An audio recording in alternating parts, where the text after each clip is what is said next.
Hey guys, how you doing? This is Manga Section. I'm here to bring you the review for One Piece manga chapter 966. So obviously, the first thing that I want to talk about is the fight, or should I say lack of. I was really hoping last week that this chapter will be a full-blown chapter of the fight. Not all of it, just the whole chapter of it. That would have been lovely.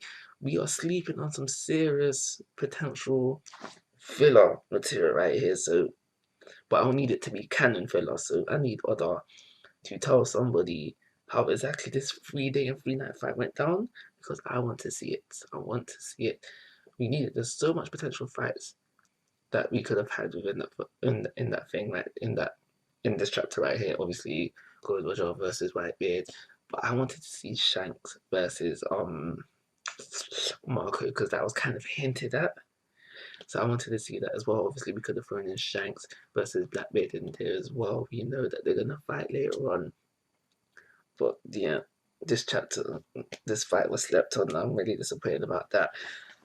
And so, with that said, I'm going to move on a bit.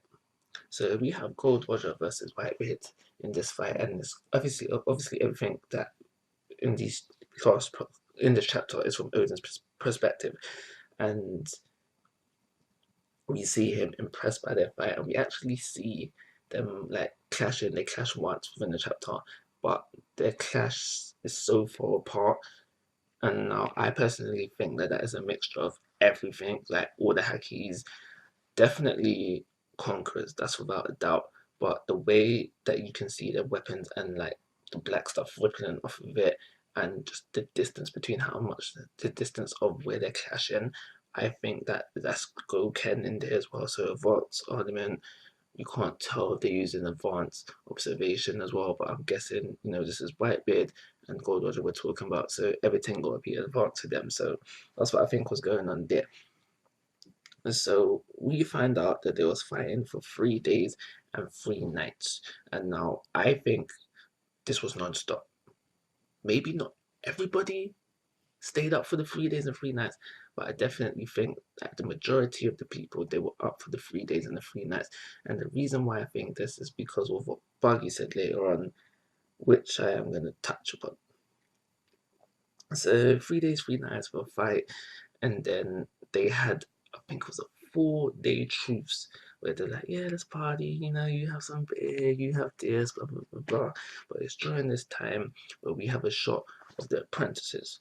Of the apprentices of each crew, and this is where Buggy and Shanks have a little conversation where Buggy mentions that Blackbeard did not sleep for the whole of the troops party, and that's what makes me think that everybody stayed up for the whole of the fight. Well, not everybody, but majority of people, maybe Buggy included, because he would have had to notice this somehow. So yeah, there is that, but that's just leading to this whole what is going on with Blackbeard thing, because we know he's got two devil fruits. Why is he capable of that? And now we're throwing in this. Why can't he sleep? So we've already known there's something going on with Blackbeard, but there's something going on with Blackbeard. So we need to look at. So obviously that will come later on. So Roger has a talk with Whitebeard. All that talk, yada yada yada. I need Odin. I need to take Odin. But this chapter got me thinking. Did he just want any? No, that's a lie. So yeah, he was. So when he heard about Odin finally coming out to sea, he probably was seeking out Odin because he knew that he's one of the only people that could translate a thing for him. So another thing that happened during this bit in the chapter was the whole thing with Gold Roger saying "I will be," and then the rest of the sentences cut out. I automatically remembered the Luffy Sabo Ace flashback because Luffy did the same thing. So it's like, what's going on there? You'll be what? Obviously, it's more than Pirate King now. So Roger begs for Odin. Odin being fascinated by Roger, he's like, do you know what, Whitebeard? Let me go. Whitebeard is very hesitant, but lets him go. So he takes Odin willingly, but Neko and the Duke said, no, we're gonna stay, but they end up on the ship with Roger as well. We see the Roger pirates traveling. We see them get to Sky Pier, and we see, like, you know, when Roger left his message on the poneglyph there. So overall, I think this chapter was really good. It was a nice read. I'm just really upset that this whole chapter wasn't spent on the fight. That would have been, I don't like using this word, but epic. So we were slept on for that.